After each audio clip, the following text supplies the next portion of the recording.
Адамзат өмірінде мәңгі жасайтын өнердің бірі әдебиет. Ол ең алдымен адамның жанын, сезімін, түйсігін, құштарлығын суреттейді. Бүгінгі қазақ әдебиетімізге өзгеше бір түйсік түсінігі мен таным дүниесі мен зерделілік сыры мен зергерлік құпиясы мен терең үңілген өнер иесінің бірі Аппаз Қаражігітов.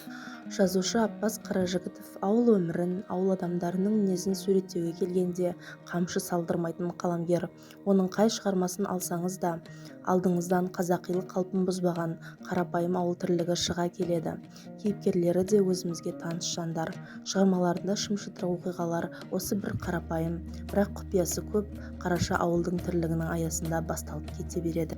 Әке даусы повесті де Қадыр есімді жігіттің төңірегінде өрбиді. Ұзақ жылдардан соң өз ауылына, әкесінің бейітіне оралып, өткен күндерді еске алып ойға шомылып отырған жерінен бастау алады. Қадырдың әкесі Бірлік колхозын құрып, ұзақ жылдар колхозбасы болып жұмыс атқарған адам. Әкесі өмірінің соңында жалғыз ұлына өз өсиетін, өмірден түйген пайымдайды.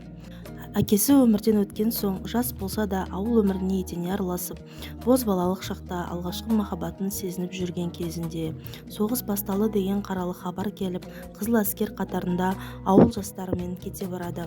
Сұрапыл соғысты көріп, өзімен барған ауылдастарын, қатарластарынан айырылып, өзі гранат жарығынан жарақат алып, сол қол, сол аяғынан айырылып, елге оралады. Соғыс оның өмірін, өмірге деген көзқарасын өзгертіп, өзін қажытса да, әкесінің өзіне айтқан өсиетін бір сәт естен шығармаған ол, колхозда есепші болып қызметін атқарады.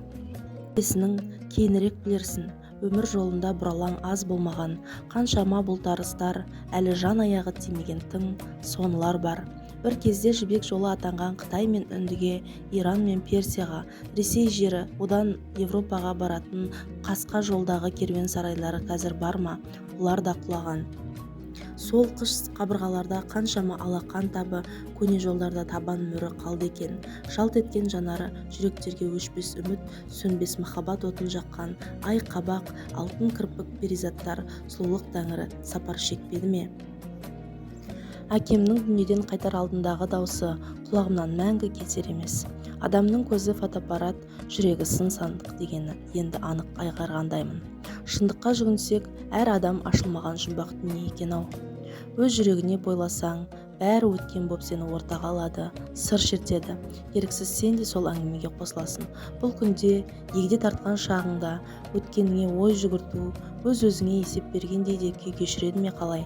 Әрине сол келмеске кеткен жігіттік шақ.